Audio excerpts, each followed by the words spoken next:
ومن آياته أن خلقكم من تراب ثم يرى الإنسان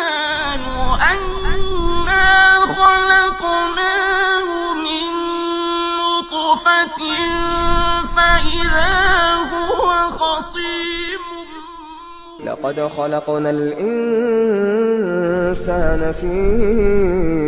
أحسن هەنگاو تقويم. سەرەتاییەکانی بە مرۆڤ بوون و حکمە شەرعیەکانی. بسم الله الرحمن الرحيم الحمد لله رب العالمين والصلاة والسلام على أشرف الأنبياء والمرسلين سيدنا محمد وعلى آله وصحبه أجمعين. بەڕێزان سڵاوی خوای پەروەردگارتان لێبێت بەردەوامین لەسەر باسکردنی شایستە داراییەکانی کۆرپەلە لە سکی دایکە. لە دەرسەکانی ڕابردووە قسەمان لەسەر کۆمەڵی بابەت کرد. آخر بابەت کە وتمان قسەی لەسەرەکەین بابەتی میرات بوو. لە میراتە وتمان بە دوو مەرج کۆرپەلە لە سکی دایکە میراتگرە. یەکەم وتمان کاتی مردنی میرات لێگیراوەکە هەبوو بێ لە سکی دایکە، خاڵی دووەم وتمان بە زینوی لە دایک بێ. ئێستا ئێمە گرفتێکی یاساییمان هەیە، تەطبیقاتی زۆرە، خەڵکی زۆر جار پرسیاری لەبارەوە ئەکا. ئەویش ئەوەیە کەسێک کە ئەمرێ پێش باوکی، کوڕێک مردووە پێش باوکی، ئەم کوڕە خاوەنی ژن و ماڵ بووە، دوای 10 ساڵ باوکی ئەمرێ. قانون ئێستا قانونی ئەحوالی شەخسی یاساکانی باری کەسێتی میراتی کوڕە مردووەکە بە کاملی ئەدا بە مناڵەکانی. یعنی وا ئیعتیبارەکە بەوەی ئەم مناڵانە باوکیان زیندووە، ئێستا مناڵەکان باپیریان مردووە، باوکیان زینووە، میراتەکەی باوکیان ئەدا بە مناڵەکان. بەمەش ئەڵێ چی؟ پێی ئەڵێ قانونی ئەلوەسیە الواجبە، قانونی وەسیەی واجبە، کە گوایە ئەمە ئەساسێکی فقهی هەیە کە ئەم قسەیە ئەسڵی نییە. یعنی یاسا لێرەدا بە هەڵەدا چووە بۆ ئەوەی کە ئەم بابەتە دێنێتە ئاراوە ئێمە قسەی لەسەرکەین. مەسەلەی مناڵەکەیە، ئێمە ئەڵێین ئەبێ مناڵەکە کاتی مردنی میرات لێگیراوەکە هەبوو بێ، زیندوو بێ لە سکی دایکیا. ئێستا قانون میراتی مردوو بە مردوو ئەدا، چونکە تۆ کوڕێک 10 ساڵ پێش باوکی مردووە. یەکێک لە مەرجە سەرەتاییەکانی میرات ئەوەیە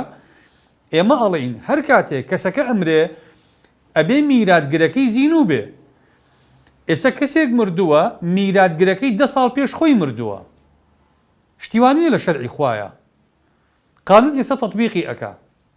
باش، قانونی وەسیەی واجبەی لەکوێوە هێناوە؟ خوای پەروەردگار ئاەتێکمان هەیە لە قورئانە کە خوا ئەفەرمێ كتب عليكم إذا حضر أحدكم الموت إن ترك خيرا الوصية للوالدين والأقربين. طبعا معلومي جنابتانا كتب يكيك لو أداتاني كبو واجبون يا فرضبون بكارية كخوا أفرمي كتب عليكم واتا إما فرض بان كردو بسرتانا چي إذا حضر أحدكم الموت واتا أجر كسيك أجلي نزيق بو مرقي نزيق بو چبكا إن ترك خيرا أجر باريك داهاتك يهبو أبي وصية بك بوكي للوالدين والأقربين. أم آية علماء شبه اتفاق يعني هي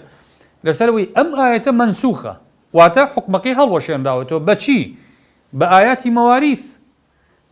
كخواي پروردگار لسوري نساء بدايات سوري نساء خواي پروردگار تفاصيل دابش كردني ميرات باسكا. أم آية كي بوا؟ أم آية بو كاتيك بو كآيات مواريث نهاتوا كآيات مواريث ديت أخواره وبيغمري صلى الله عليه وسلم أفرمي ألا إن الله أعطى كل ذي حق حقه فلا وصية لوارث. أفرمي أخوائي پروردگار بشي همو ميرات گركاني دياري كردوا لمودوا ميرات گر وصيتي بو ناكره، وصيت بو ميرات گر ناكره.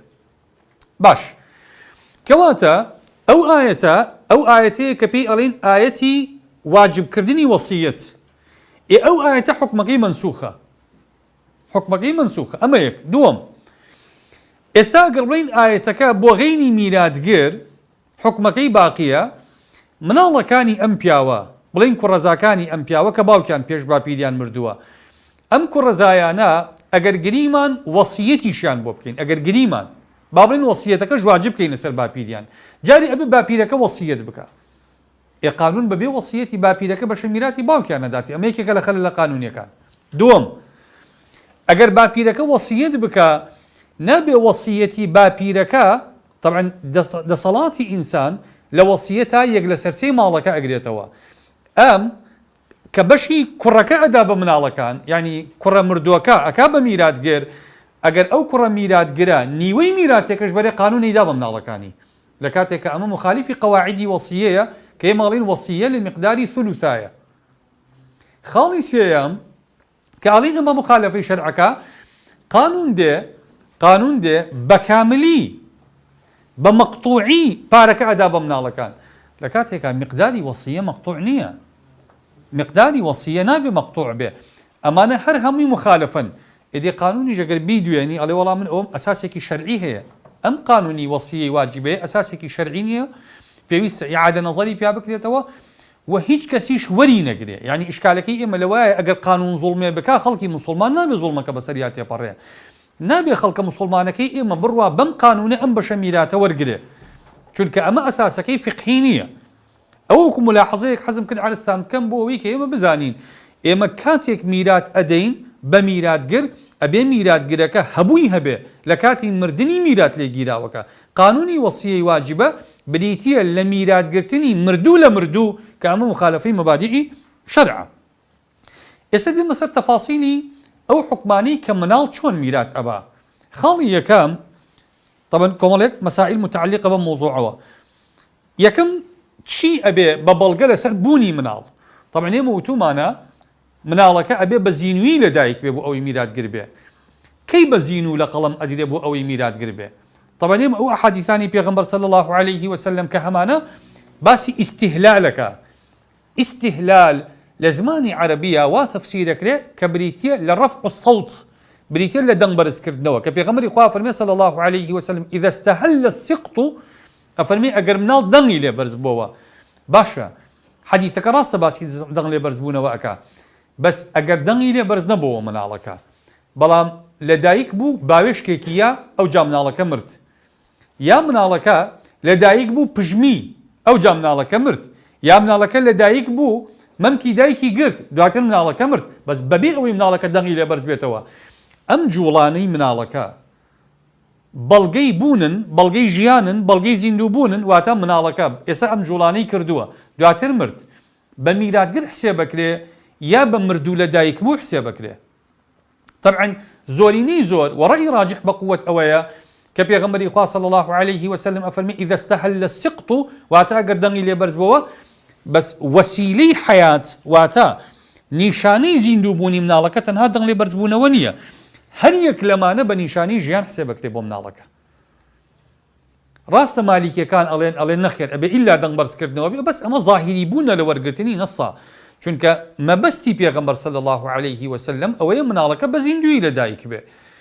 مادەم جوڵەیەکی کردووە جوڵەکە بە زیندوو بوون لە قەڵەمە درێ بۆ ئێمە ئیتر هەر جۆرێک لە جوڵە بێ کە ئێمە بە چاوی سەر ببینین هەست بکەین بەوەی ئەم مناڵەکە لەدایک بوو زیندوو بوو ئەوە نەبوو ئێمە کافیە بۆیە لە ڕەوضەت الطالبینی شافعیەکانە هاتووە ئەڵێ وتعلم الحياة المستقرة بصراخه بەچی ئەزانین مناڵەکە زیندووە ئەڵێ هاوار بکە وەکەذا بالبوكاء ئەگەر بگری مناڵەکە هەردیسان وەکو هاوارکردن وایە ئەوی العطاس یا بپژمێ مناڵەکە ئەوی التثاؤب یا باوێشک بە ئەو امتصاص الثدي یا مەمکی دایکی بگرێ لدلالتها على الحياة حتى پەنجەی خۆی بمژێ مناڵەکە ئەمانە هەمووی بەڵگەی زیندووبوونی مناڵەکەن کەواتە ئەم ڕەئیە ڕاجحە ئەم ڕەئیە ڕاجحە لە مەبسووتی حەنەفیەکانە ئەڵێ فإنما يرث إذا انفصل حيا ئەڵێ کەی میراتگرە ئەگەر هاتوو بە زینووی لەدایک بوو وطريق معرفة ذلك چۆن ئەزانین زینووە أن يستهل صارخا باشە هاوار بکە أو يسمع منه عطاس یا بپژمێ جۆمان لێبێ بپژمێ أو يتحرك بعض أعضائه بعد الانفصال یا هەر ئەندامێک لە ئەندامەکانی دەستی قاچی چاوی دەمی بیجوڵێنێ لە دوای ئەوەی کە لەدایک ئەبێ.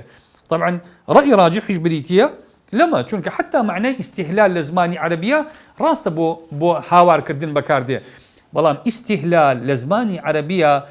بە معنای سەرەتای هەر شتێیەکیش بەکاردێ بۆ ئێستا ئێمە مانگ بۆچی سەرەتای دەرکەوتنی مانگ پێی ئەوترێ هیلال لەبەرەوەی سەرەتای دەرکەوتنە کە پێغەمبەری خوا فەرمی ئیذا استهل ئەکری ئەم ئیستیهلالش بە معنای سەرەتای لەدایک بوونی مناڵەکە بێ بە زیندوی ئەمە خاڵێک گرنگە ئاگامان لێ بێ. خاڵی دووەم کە گرنگە ئاگامان لێ بێ کەی مناڵەکە بە زین و حسێ بکرێ لە لەدایک بوونە مەسەلەن ئەم هاوارکردنە یا ئەم گریانە یا ئەم پژمەیە یا ئەم باوێشکە کەی معتەبەرە ئەبێ مناڵەکە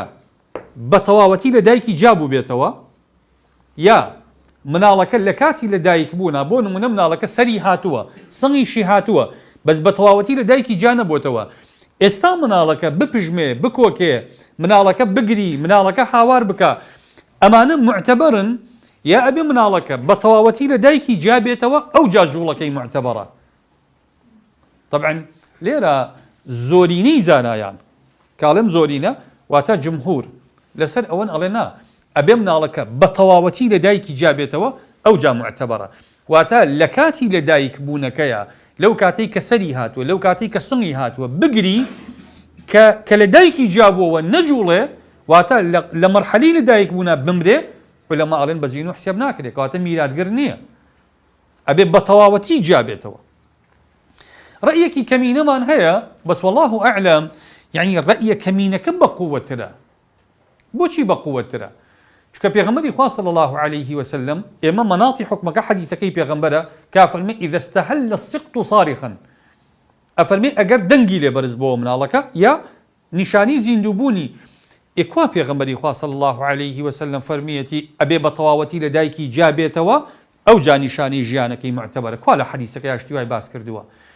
ئەفەرمێ مناڵەکە زیندوو بێ باشە مناڵەکە ئەگەر سەری هات ئێستا هەناسەیەکی دنیای هەڵبژی ئەم مناڵە لە دەرەوەی سکی دایکی ئێستا زیندووە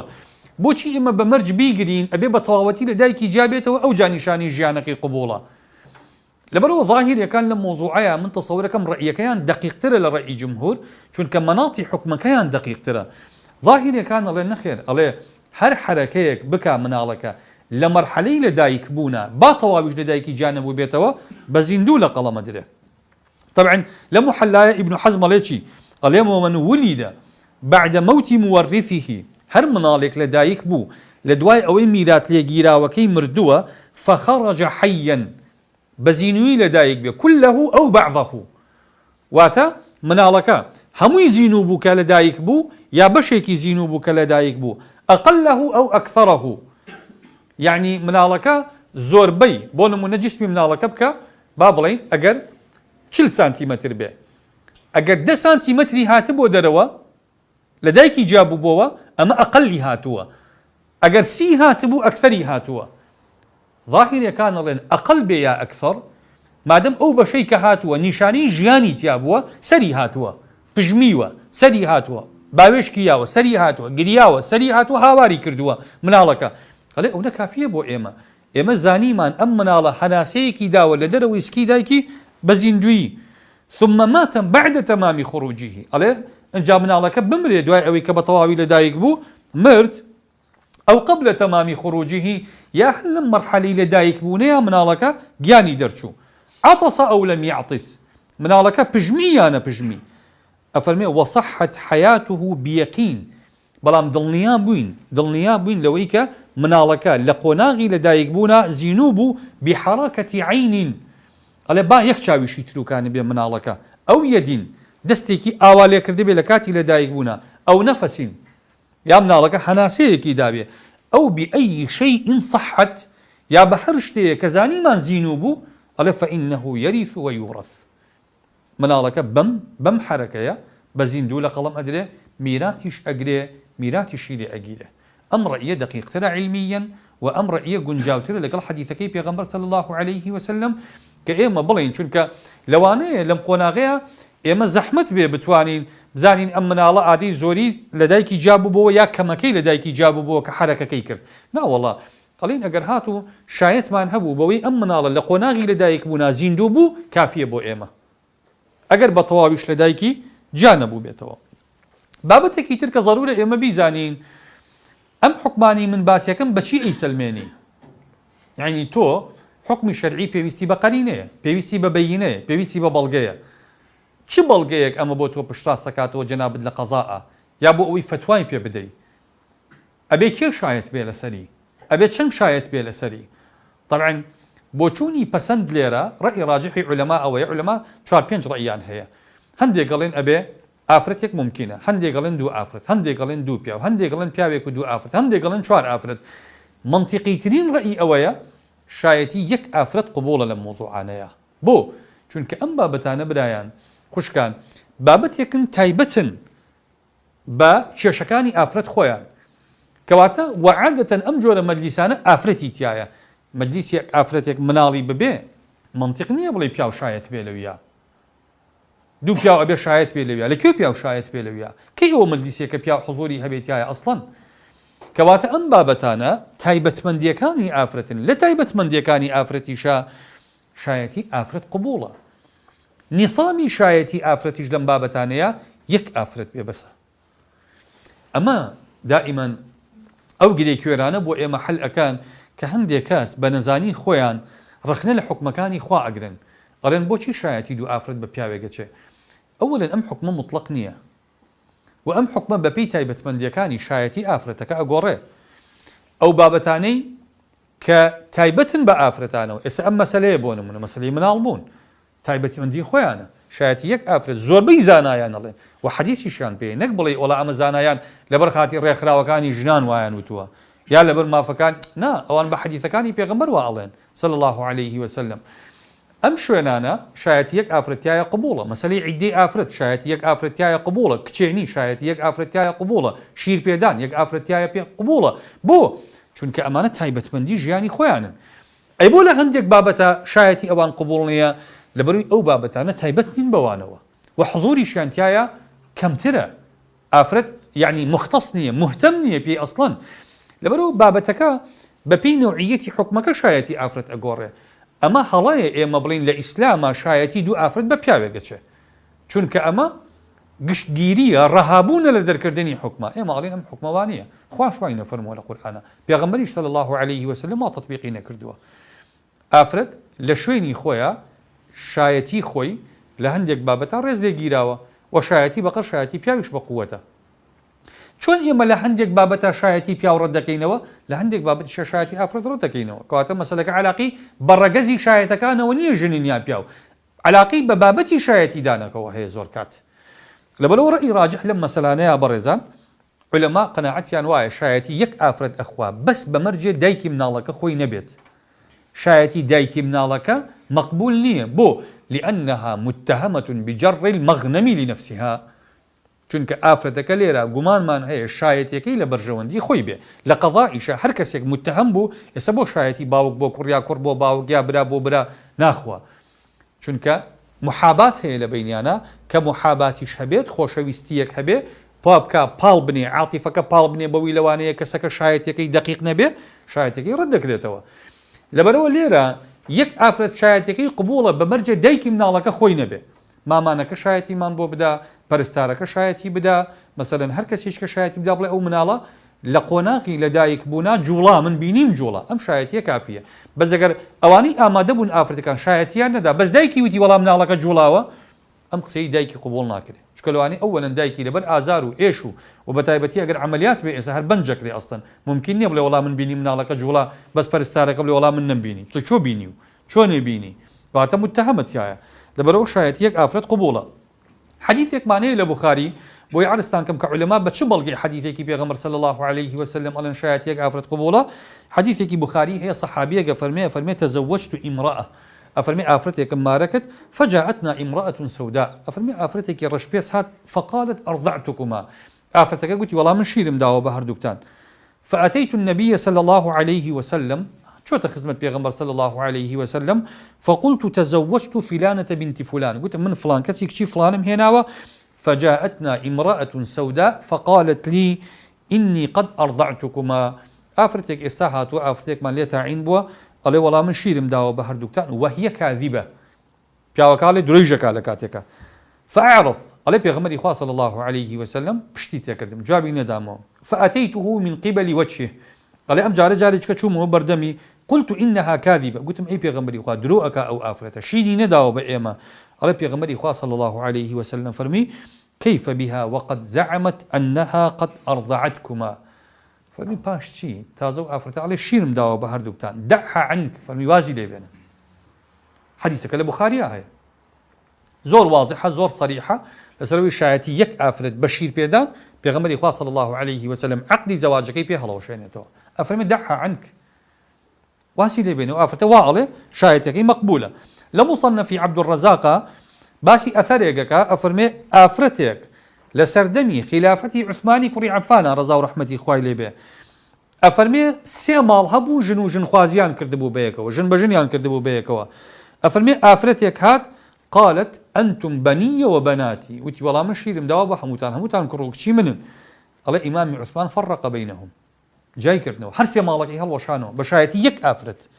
دبروا أمانة بلغن لسروي شايتي أم آفرت لم بابتانيا مقبولة مرغناني لكتابي بداية المبتدأ أحناف عليه وتقبل في الولادة والبكارة والعيوب بالنساء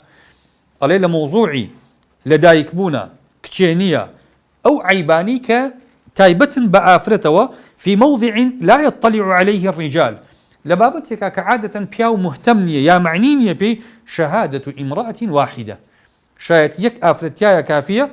ولا بد في ذلك كله من العدالة بلان بمرجع آفرتك صراست به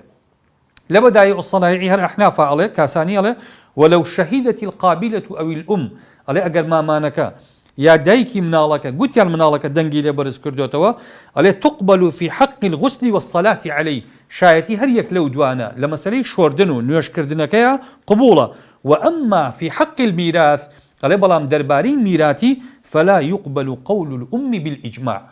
لما سلي ميراثيا شايتي دايكي بإجماع مقبول نية كاتا أبي غيري دايكي لما سلي ميراثا شايتي من بو بدا أما يكي كيلو بابتانيكا قرنق إما آقامان ليبي خالي كتير أم منالاني كأمرن إما سوتو مانا منال أبي بزينوي لدايك بيبو أويكا ميرات قربي باش يا ميراتي ليه بقيرة أي منالا مردو كان أواني كبطبيعي أمرين نميرات بن نميرات يعني أقيرة أواني شي بجناية أمرن واتا كسيك تعداي لي أكاد بيرتاني لإجهازكاتي خوي باسمان كرت وتمان غير رأي يغلى سردي خويني دايكي منالكا بمردويش لدايك بي أبي بميراتي منالكا دابا الشكل بس الميرات قرا كان كاتا أما سلي استثناء لقواعد إرث منالك بمردوي طبيعي لدايك بي نميرات با نميراتي لي أقيلة ليك حالة أنا بي أجر مردنكي ناس رشتيبو كسيك كشتبوي جا بدرزيبو بحبو دايكيبو باوكيبو هر كسيك بو أو كاتي يغلى سردي خويني منالكا أبي بميراتي دابا الشكل بس الميرات قرا كان كبمردويش لدايك بو وكو عرزم كردن بس أم حالة استثناء لقواعد إرث دي نسر أوي شون ميرات توزيع كين أجر منال هبو لا بابتك يا مثلا كسيك مان هي مردوة آفرتك حاملة حياة منالي أم آفرتي شكل ميرات قرا كان أو منالي سكي آفرتك خوي واز دبين شو كي محباس حكمي كوربلا أكين أي لم حالتها إما ميراتك تشيل بكين ميراتك حرهمي راقرين تامنالك لدايك أبيه يا ميراتك بشكين أجر بشبان كرت شون لك منالك تعامل كين منالك حكمي شيء لبش كردني ميراتك يا طبعا رأي راجح أو يك نابي ميراتك هم يرابقيله منطق نيته نوما ميراتي كامل رابقري لبري منالك هي بنجا ميرات قري تري زلو من القوي هي ولا لبر أو منالك إما منالك دواي خوا عالم لواني بمردو إلى دايك به لبروا منطقني هم ميراتك راقرين بو إلى روضة الطالبين الشافعية كان عليه والصحيح المشهور أنه لا يوقف الجميع رأي صحيح ورأي مشهور أويا كنابي همو ميراتك رابقيده باش بابي نسر احتمال كان دراسة بكين جاين منالك شون ميراتي لقلا توزيع كين جاني واهي أو مناليك تو حملة هل أصلا ميرات قرنية بهيجي اعتباري نكر بي ميرات قرا نكش بي ميرات قرا بو نمونا كسيك بمري باوكي لي بجيب ميني لقال دايكيكي حاملة كسيك بمري باوكي لي بجيب ميني دايكي شي حاملة بي أو مناليك لدايك أبي شي مردوكيا يا برايتي يعني خوشكيتي ولم حالته بدرنية كرك مردوها باوكي لي جماوة كرك جنو مالي نية خوي باوكي لي بجماوة دايكي شي حاملة أم حمليك دايكي حاملة شي مردوكيا أجر كربي برايتي أجر كش بي خوشكيتي إلا هيش كام حالته أنا ميرات نيرنية بوش كباوكك أجر كربي براي مردوكا بي باوك حجبي أو فرعانا أكا لحضوري باوكا خشكو برا ميرات قرنين مطلقا کەواتە لێرە هیچ معنای تیان نییە ئێمە میراتەکە ڕاگرین چونکە بە هەموو احتیمالەکان ئەو مناڵە میراتگر نییە. احتیمالی دووەم ئەوەیە ئەم مناڵە بە اعتیباری نێرینەیی لەوانەیە هەموو میراتەکە بەرێ، بە اعتیباری مێینەیی لەوانەیە نەیبات. لەم حاڵەتە ئێمە احتیاطەکەین میراتەکە هەر هەمی ڕائەگرین مادەم مناڵەکە تەسیرەکە لەسەر هەمویان. بۆ نمونە کەسێکم دێ پووری لێجێ ئەمێنێ لەگەڵ پورێکی تر خوشکی باوکی لەگەڵ خوشکێکی دایکە دوو پوری هەیەیان خوشکی باوکییان خوشکێکی دایکێتی لەگەڵ باوەژنێکی حامیلەیشی هەیە باوەژنێکی حامیلەی هەیە. لەم حاڵەتەیە ئەم باوەژنە حامیلەیە ئەگەر کوڕی ببێ چی ئەم برایە ئەکا؟ زڕبرا برای باوکی ئەم کوڕە ئەکا کە مردووە. ئەگەر برای باوکی بکە ئەو کاتە بە تەعسیب هەموو میراتەکە ئەبا چونکە پورەکان و باوەژنیش میراتگر نییە لە مەسەلەن زڕکوڕ کوڕەکە هەموو میرات. ئەگەر کچ بێ فەرزەن و ڕەدەن هەر هەموو میراتەکە ئەبا، فەرزەن نیوەی میراتە با ڕەدەن باقی میراتەکە ئەبا. کاتە لەم حاڵەتەیە ئەوان هیچ کامیان میراتگر نابن لەبەرەوە بێ هەموو میراتێکە بوەستێنرێ. بۆ نمونە کەسێک بمرێت دایکی لێ بەجێ بمێنێ لەگەڵ مامیە لەگەڵ براژنێکیە براژنەکەی حامیلە بێت باشە. لێرە ئەگەر ئەو براژنەی کە حامیلەیە بۆ نمونە مامی حەملەکە مردووە مامی مناڵەکە مردووە ئەگەر ئەم مناڵە کوڕ بێ ئەبێ بە برازا ئەبێ بە برازا. ئەگەر برازا بێ طبعاً تۆ لێرە دایکێکت هەیە لەگەڵ مامە لەگەڵ براژنەکەیە لەگەڵ براژنەکەیە. ئەم مناڵە ئەگەر کوڕ بێ ئەبێ بە عەسەبە چونکە برازا عەسەبەیە پێش مامەکەوێ مام میرات نابا لەم حاڵەتەیە. ئەگەر کچ بێ ئەو کاتە ئەبێ بە برازایەکی کچ ئەو کاتە میرات نابە مامی ئەبێ بە عەسەبە. کاتە لێرە مناڵەکە ئەگەر کوڕ بێ میراتگرە کچ بێ میراتگر نییە کچ بێ میراتگر نییە. ئێمە لەم حاڵەتەیە ئەبێ چی بکەین چۆن تەعامولکەین ئەبێ ئەوەی لە مەسلحەتی مناڵەکەیە بۆی دانین اعتیباری کە کوڕە حیسەی بۆ دانێ کامەش لە زەرەری باقی میراتگرەکانە ئابزانە خوای گەورە دیفاع لە مناڵەکە ئەکا لەسەر مەسلحەتی هەموو زینوەکانی تر بەشی مناڵەکەدا ئەنێ بەشی ئەوانی تر بە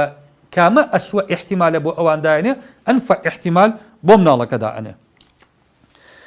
باش خاڵێکی تر ئەگەر میراتگرەکان بۆ نمونە جاری وایە میراتگرمان هەیە مناڵەکە هەرچەند بەرێ حیسەی ئەو ناگۆڕێ ئەگەر حیسەی ئەو نەگۆڕە ئەو میراتگرانی حیسەیان ناگۆڕێ حیسەی خۆیان بەرێ. کەسێک بمرێ ژنێکی حامیلەی لێ بەجێ ئەمێنێ لەگەڵ کوڕێکە بۆ نمونە پیاوێکمان هەیە مردووە کوڕێکی هەیە ژنەکەیشی حامیلەیە حیسەی ئەم ئافرەتە حەملەکە هەرچی بێ ئەگۆڕێ یەک لەسەر هەشتە بە چکە کوڕێکی هەیە. ئەم مناڵە دوو کوڕ بێ دوو کچ بێ چوار کچ بێ چوار کوڕ بێ حیسەی ئەو ژنە لە یەک لەسەر هەشت ناترازێ یەک لەسەر هەشتی بەرێ باقی میراتەکە بەهێڵەرەوە بۆ مناڵەکان. کەواتە حیسەی ئەو کەسانی کە ناگۆڕێ بە ڕەگەزی مناڵەکە بە عەدەدی مناڵەکە بیان دەرێ با دەرچن لە میراتێکە.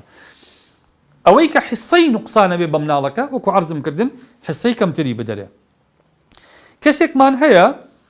مناڵەکە لەوانەیە حەج بیکە هیچ میرات نەبا ئەلەو حاڵەتەیە هیچی نادەینێ. بۆ نمونە ئەگەر ئافرەتێکمان هەبێ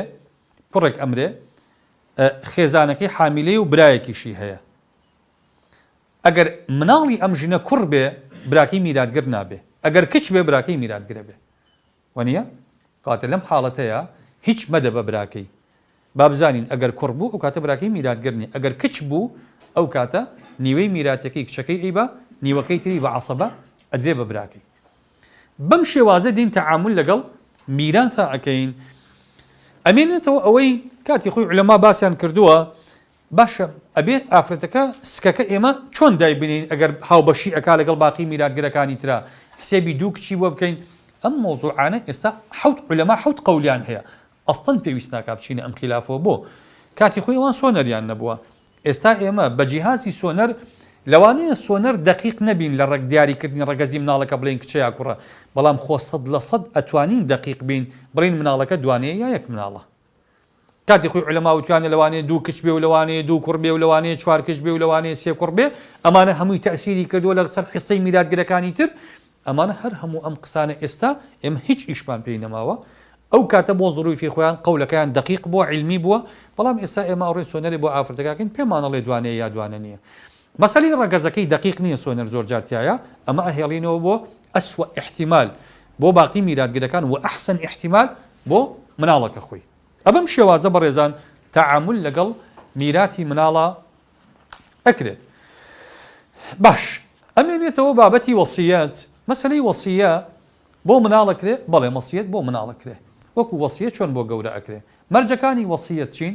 هەمان ئەو دوو مەرجەی کە لە میراثە باسمان کردووە یەکەم مناڵەکە وجودی هەبێ ئەو کاتی کە وەسیەتی بۆ ئەکەین واتە ئافرەتەکە حملی هەبێ ئەگەر کابراوتی وەسیەت بێ بۆ ئەو مناڵی لە سکی ئەو ئافرەتەیە مناڵی ئەو پیاوە ئەو ئافرەتە حامیلە بوو بە مناڵێکی ئەو پیاوە ئەبێ ئافرەتەکە ئەو کاتی وەسیەکە ئەکرێ حملەکە وجودی هەبێ دووەم عینەن شەرتی میراثەکە بە زینووی لەدایک بێ ئەو کاتە هەبوو مناڵەکە بەڵام بە مردووی لەدایک بوو کە بە مردووی لەدایک بوو وەسیەتەکە باتیلە وەسیەتەکە باتیلە اعتیباری مناڵەکە ئەکرێ بە نەبوو وەسیەتە ئەگەڕێتەوە بۆ ماڵی موسی خۆی قەڵین کاکە پارەکەت بۆ مناڵت دانابوو مناڵەکە بە مردووی لەدایک بوو کەواتە وەسیەکە هەڵوەشایەوە پارەکەی خۆت چی لێ ئەەکەی لی بکە لەبەرەوە دیسانەوە لەم مۆزوعی شاوەکو عەرزم کردن مەسەلەی وەسیەت ئەبێ ئەو دوو خاڵی تیا بێ بۆ مەسەلەی مناڵ خاڵێکی ترمان هەیە سەبارەت بە وەسیە یا میراث ئەگەر هات و حملەکە لە زینا بوو طبعا مەسەلەی زینا بەڕێزان کاتی خۆی بڕاندمانەوە وتمان نەسەب یەکێک لە فەرعەکانی میراثە یەکێک لەو حکمانی متعلقە بە نەسەبەوە میراثە نەسەبی کەسێک لە کەسێک ئیثبات بوو میراثی لێ ئەبا ئیثبات نەبوو میراثی لێ نابا کەواتە مەسەلەی مناڵی زینا مطلقاً میراثگەر نییە لە کێ لەو پیاوەی کە زیناکەی کردووە ئەی لە کێ میراثگرە لە دایکی فقط چونکە نەسەبی ثابتە لە دایکی بە ویلادەت بە لە دایک بوون لە باوکی ثابت نییە لە بەرەوەی کە زینایە کەواتە لە باوکی میراثگەر نییە ئەنجا نە لە باوکی نە لە مناڵەکانی باوکیشی هەر کەسێک لە سیلەی باوکەوە پێی بگا قەتعی سیلەیە بێ لە ڕێگەی دایکەوە پێی بگا یا دایکی میراثگرە بێ لەگەڵیانە ئەمە سەبارەت بە مەسەلەی زینای چونکە حەدیثەکانی پێغەمبەر صلی الله عليه وسلم واضحة كافرمي أيما رجل عاهر بحرة أو أمة فالولد ولد زنا لا يرث ولا يورث مناڵی زینا واضحة بيغمبري صلى الله عليه وسلم فرمي لا يرث ولا يورث علماء أهل حديث مثلا إمام الترمذي لشرح عندك حديث لو باري وأفرمي والعمل على هذا عند أهل العلم أن ولد الزنا لا يرث من أبيه أفرمي همو أهل علم متفق لسلا وكا مناڵی زینا میراث لە باوکی نابا لەکی ئەبا لەدایکی ئەیبا ئەم مۆزوعە کاتی خۆشی قسەبان لەسەر کردو پێویست ناکە درێژەی پێ بدەین دووسێ ئیستحقاقاتی مالی تر ئەمێنێتەوە بەڕێزان وەکو شایستە دارایەکانی مناڵ مەسەلەی وەقفش دیسانەوە دروستە بۆ مناڵ بەڵام لێرە لە مەسەلەی وەقفە مەرجنیە مناڵەکە وجودی هەبێ لەسەر ڕەئی ڕاجحی فوقاعین لەگەڵ وەسیە و میراثە فەرقی هەیە ئەکرێ وەقف بکەین بۆ مناڵێک هەندێک لە عولەما ئەڵێن ئەکرێ مناڵەکە معدومیش بێ لە کاتی وەقفەکەیە دوایی وەقفەکە مناڵەکە بوونی هەبێت بەڵام دیسانەوە مەرجی ئەوەیان هەر ثابتە کە ئەبێ مناڵەکە بە زینووی لەدایک بێ مەسەلەی بە زینووی لەدایک بوون بۆ هەموو ئیستحقاق و شایستە دارایەکانی مناڵەکە لە هەموویە ئەبێ هەبێ خاڵێکی تر بەخشین بە مناڵ هیبە ئایا هیبە بۆ حەملە بێ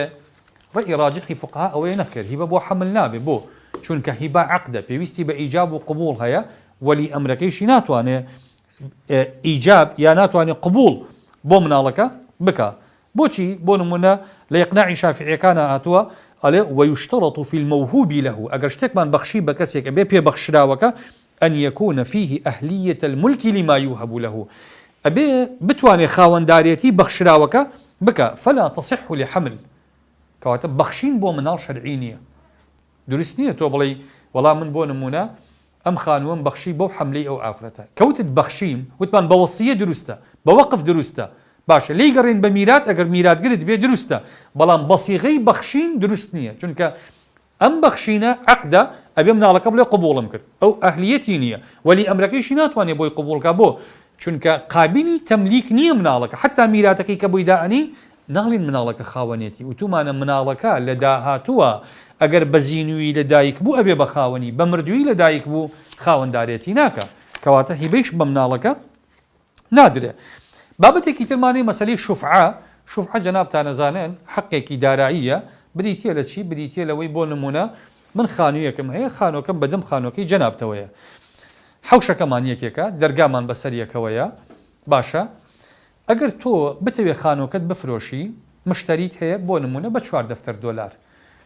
من بۆم هەیە ئیجبارت بکەم لەسەرەوەی خانۆکەت نەفرۆشی بۆ پیاوە بەو نرخەی کە هەتە بیدەی بە من ئەمە پێوتە حەقی شوفعە یعنی شەریکەکەت کەماتەم دەرگای یەکە و ماڵەکە مەمەڕی یەکە و کۆڵانی یەکە شەریکەکەت ئەولاترە بەکڕینەوەی بەشەکەی تۆ بەو پارەی کە ئەدەنێ لە بازاڕە کە ئەدەنێ ئەم حەقە بۆ حەمل ئیثباتە بێ ولەما ئەڵێن بەڵێ چێ ممارەسەی حەقەکە وەلی ئەمرەکەی بۆ ئەڵێن چونکە مناڵەکە کە ئێستا حەملە ئەڵێ ئەگەر لە دایک بوو بوو زەرەرەکە ئەگەر ئەو بەشەی کە بە تەنیشت ماڵەکەی ئەمەوەیە فرۆشرا بێ و لەوانەیە شەریکێکی خراپ بێتە تەنیشتەوە لەبەرەوە وەلی ئەمرەکەی بۆی هەیە ممارەسەی حەقی شوفعە بکە بۆ مناڵەکە بەڵام ئەبێ دیسانە ئەو دوو شەرتە بە شەرت وەرە یەکەم مناڵەکە وجودی هەبێ لە سکی دایکە ئەو کاتی کە شوفعەکەی بۆ وەرەگری دووەم بە زیندویی مناڵەکە لە دایک بێ مەسەلی ئیقرار واتە کەسێک ئەگەر ئیعتراف کا بەوەی حەقی مناڵێکی لایە دیسانەوە ئەمەش مەقبولە ئەم بابەتانە بەڕێزان پیانەوتێ شایستە دارایەکانی مناڵەکان بمەخشن من کاتی بەرنامەکە تەواو بووە ناتوانم تەفاسیلی زیاتری پێ بەم بەڵام گرنگ ئەوەیە جەنابتان لەوە حاڵی ببن ئیسلام ئەم هەموو مافە داراییانەی مناڵ وەکو کەسێکی زیندوو وەکو کەسێکی خاوەن توانە خاوەن عەقڵ خاوەن هەموو ئەو شتانی کە هەبوون بۆ ئینسانێکی احتیاجی ئیسلامیدا بە مناڵ ودفاعی لێەکە بەڵام ئەو مەرجانی کە دیندای ئەنێ مەرجەکان واقعین دقیقن ئەبێ تطبیق ببێ وردەکارەکانی ئەکرێ جەنابتان زیاتر تەفاسیلەکەی لەسەری بخوێننەوە ئەگەر خوا تەمەنیدا دەرسیدا هاتوو بابەتی ئەحکامە فقهیەکان تقریبا ئەوەی پەیوەندی هەبوو بە مناڵەوە لە کتێبی فقهایە باسمان کردووە بابەتێکی عەقەدیمان ماوە بۆ دەرسیدا هاتوو ئەو حەدیثانی پێغەمبەر کە لە موسلیما صلی الله عليه وسلم کە باسمان کرد کە پێغەمبەری خوا فەرمێ صلی الله عليه وسلم مناڵ ئەجەل و ڕزق و عەمەلی دیاری ئەکرێ لە سکی دایکە ئەم بابەتە بابەتێکی عەقەدیە لە دەرسی داهاتەوە و ئینشاءالله قسە لەسەر قەزا و قەدەر ئەکەین ئایا ئەگەر ئێمە لە سکی دایکمانەوە ئەجەل و ڕزق و ئەم بابەتانەمان بۆ دیاری کراوە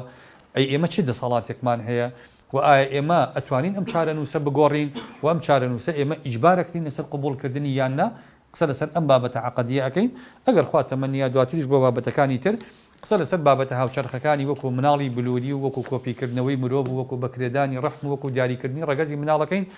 أقول قولي هذا وأستغفر الله لي ولكم وصلى الله وسلم وبارك على سيدنا محمد وعلى آله وصحبه أجمعين والسلام عليكم ورحمة الله وبركاته. ومن آياته أن خلقكم من تراب ثم إذا الإنسان أنا خلقناه من نطفة فإذا هو خصيم لقد خلقنا الإنسان في أحسن هەنگاو سەرەتاییەکانی بە مرۆڤ بوون و حکمە شەرعیەکانی